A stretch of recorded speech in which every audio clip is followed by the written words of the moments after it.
Hey guys, how's it going? Well, I got my day off today, and as you can see, the hood's open on the truck, and I got the freaking distributor cap here. This is an A-cell one I bought about 6 months ago, maybe, not even, something like that. But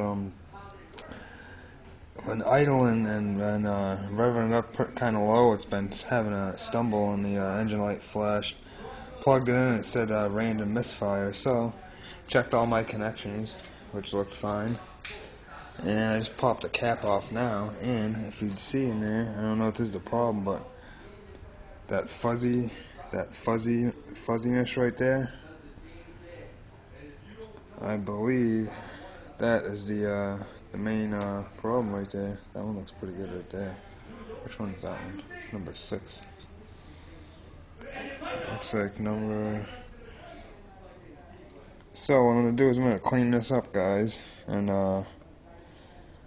slap it all back together, and we're gonna see what we have.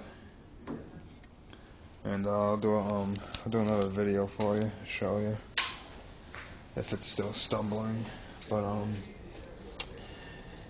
yeah, I thought it was the coil, but I kind of ruled that out.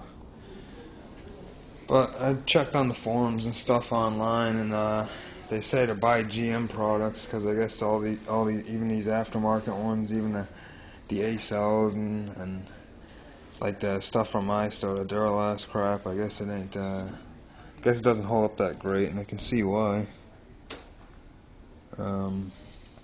But yeah, it's not even 6 months old, but hopefully it's just this.